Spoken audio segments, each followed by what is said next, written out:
Terence Bud Crawford defies logic and defies the odds to beat Canelo Alvarez to a unanimous decision victory and is now the new undisputed super middleweight champion of the world. Undisputed. 3 division undisputed. 3 weight undisputed. 5 weight champion. 4 weight lineal. And 3 weight undisputed. And we're not talking about 3 consecutive weights. We're not talking about lightweight, super lightweight, welterweight.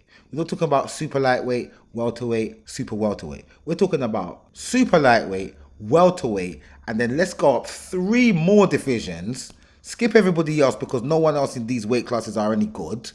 Let's go up to a weight class to where the person actually matters. Oh, he's another so-called pound for pound great. I'm a pound for pound great. Let's see who the actual pound for pound great is.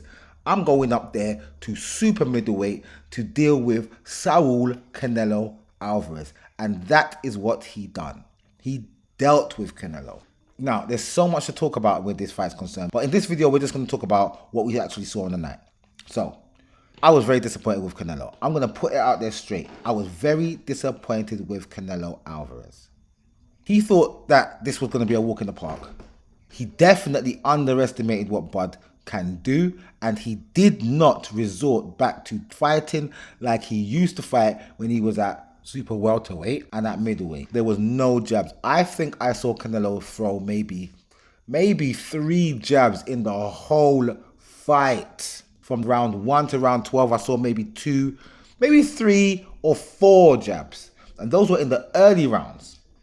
If you went round by round, I gave Canelo Alvarez the first 2 rounds because they were both feeling out each other. They are both slow starters. They both collect data in the first few rounds before they apply their pressure and have their onslaught on their opponent. And in these 2 feel out rounds, Canelo done the more probing and the more ring dominance type work, pressing forward, throwing the odd heavy duty hook to the body here and there, maybe a few feints and a jab maybe to the head, and a couple power shots that missed or power shots that hit the elbow. Those 2 rounds I gave to Canelo for that type of thing. The first round, they both hardly threw a punch. The second round, Canelo was a bit more advancing, but also Crawford was there, never running, always in front of him, moving. Obviously, he kept it moving because he understood that going toe-to-toe with Canelo is pointless. Canelo generates his power from being flat-footed, planting his feet into the canvas and letting off heavy-duty shots like that. If he can't plant his feet, he can't set up his power shots, so he kept moving, lateral movement, side-to-side movement. There was no running around the ring movement. This was not Tom and Jerry in the slightest.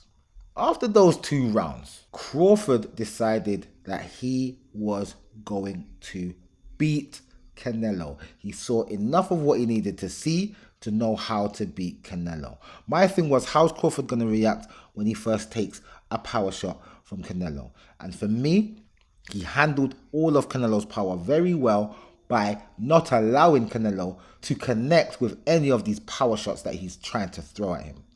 Keeping it moving from the southpaw position. He fought southpaw the whole fight. And I was thinking about it. When was the last time I see Canelo fight a southpaw? And I can't remember. To this day, I still can't remember the last time I saw Canelo fight a southpaw. So, with him fighting as a southpaw, him being right-handed but fighting from a southpaw stance, not only has he now extended his reach just that little bit more by having that right foot forward with his jab hand being his right hand, he's now extended himself a little more because he had longer reach in the first place.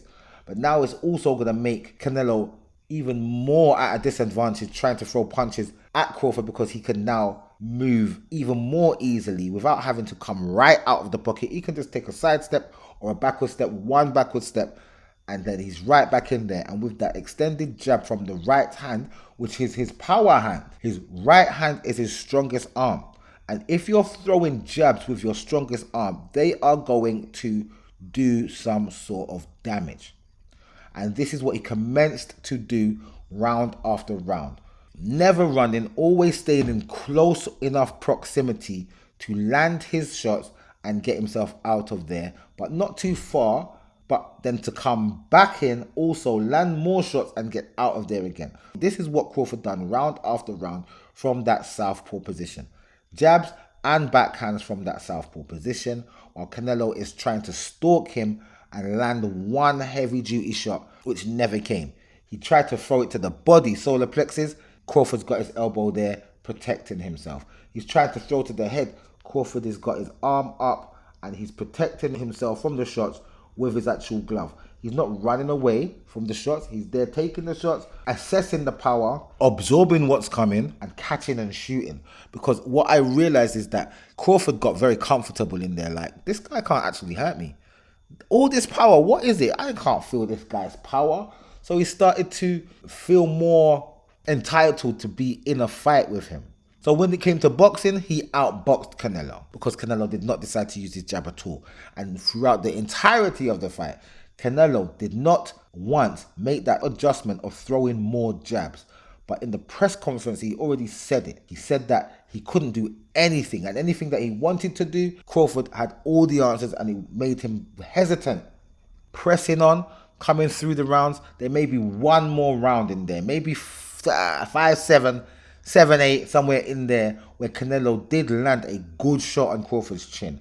And Crawford, even though for me he still won that round, Crawford decided that he's going to be on his back for the rest of that round, which could have been like a minute and 10 seconds or something like that. So that's also a round that could have been given to Canelo. Before that, the first 2 minutes of the round, Crawford was doing his usual boss-like stuff. Coming to the last part of the fight, the 10, 11, 12 rounds, Crawford made a point of coming out in the beginning of these rounds and having a fight in the middle of the ring with Canelo. And he won all the exchanges, uppercuts through the middle in the body, uppercuts to the face, uppercuts, hooks to the body, combinations, head, body, head, out of there. Not too greedy, but a nice little flurry, good few punches on the inside, out of there. Moved around, jab, jab, out of there. Moved around, jab, left hand, out of there. Jab, backhand, out of there. He kept on doing this. Canelo didn't do anything, couldn't do anything to do anything with my guy. Not one thing.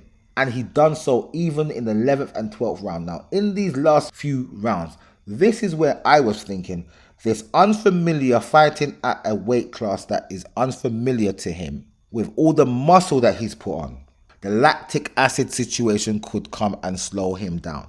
I saw the opposite. He was all over Canelo, fresh as a daisy in them last 2-3 rounds. Now, I know that in the build-up to this fight, people have been trying to say that Crawford, because he's working with Victor Conte and Snap, he might be on PEDs, whatever the weather. Everyone's trying to look excuses to say as to why Crawford should be discredited somehow. This is the facts. Crawford has never been tested positive for PEDs ever in his whole boxing career. Canelo, on the other hand, he's been tested and been found to be guilty of taking performance-enhancing drugs, even though he's saying that it's based on him having tainted meat from the butchers. And in the tainted meat and his body, the chemicals together produced this performance-enhancing drug that somehow helps you to gain weight, helps you to lose weight in the unproportional amounts, so that you can jump up 2 weight classes, come back down 2 weight classes, and still perform at a high level. We know that Canelo's been found to have that in his system. Crawford hasn't. Never. So he's innocent till proven guilty. He's never been found guilty. He trains every single day. He lives in the gym. We've already spoken about this. But it showed in the latter part of that fight where he dominated even more so to win the fight, in my opinion, no less than 9 rounds to 3. No less than 9 rounds to 3. I could easily say it was 10-2 in rounds to Crawford. 2 judges saying it was 7-5 to Crawford. 1 saying it was 8-4 to Crawford. I'm just happy that the right man won. Because Canelo always gets favorable treatment in Las Vegas. He always gets favorable things in Las Vegas. And that was the favor. That's the only favor they could do. Is give him 2, maybe 3 more rounds. And he actually won. Because for me, he won 2 rounds clear. And 1 round questionable. In my eyes, he never won that round. But I can see how the judges might give it to him. That's the only reason why I say 9-3. But it was 10-2. Masterclass. I'm teaching you. I show you how it goes. You can't trouble me. I trouble you. I said it before and I'm saying it again. I have yet to see Crawford in a fight that would test him. This is why I'm disappointed in Canelo. Because I've maintained that Canelo is a skilled fighter. Best of the generation, blah, blah, blah. I would never have said that he was better than Julio Cesar Chavez as the best Mexican fighter ever. I would never have said that. But some people say this. He's better than Julio Cesar Chavez. That's ridiculous. I would never have said that in the first place before this fight. I would have said that he's the best Mexican of this era, in this day and age, but no way is he on any standard to Julio Cesar Chavez. Canelo let me down. His output was ridiculous. I don't know why he's still thinking that he's fighting super middleweights and light heavyweights. You're not. You're fighting someone that's smaller than you. Why did you not make the adjustment? I say that you got a great boxing brain. You didn't show any of it on Saturday night. Not any of it at all. And I'm disappointed in you. Right? But maybe it's the fact that Crawford nullified you where you couldn't change your game plan. You didn't know what to do so badly because Crawford handled you so wickedly. And you had to respect his power because he was lamping you up left, right and centre. Okay, your face maybe not as marked up as I think it should have been after the fight. But Crawford's face looks like he never even had a fight. It looks like he was about to go in the ring to have a fight. At the post-fight press conference. Canelo's face was red all over the place. Obviously, taking lots of pepper. But he's a tough cookie. And we can't take that from him. He's a legendary fighter. He's done his thing in his time and his walk in the boxing fraternity. But this whole thing of him being a legend, I think he's still a legend in his own right. But I think I gave him a lot more credit than I should have done because he didn't make the adjustments. But he admitted in the post-fight press conference, which we will talk about on another day, that he couldn't do anything with him. Terence Crawford is now the undisputed super middleweight champion of the world. I called it. I knew he was going to do it. Well done, bud. March on. Champion. Retire now. Retire. There's no need for a rematch. You schooled him. It was a schooling. You took man back to college, university. You went to elementary school. You went to every type of school. Nursery, elementary, primary, secondary, uni. You put him through everything in them 12 rounds. My G. Terence Bud Crawford. I will see you guys in the next video.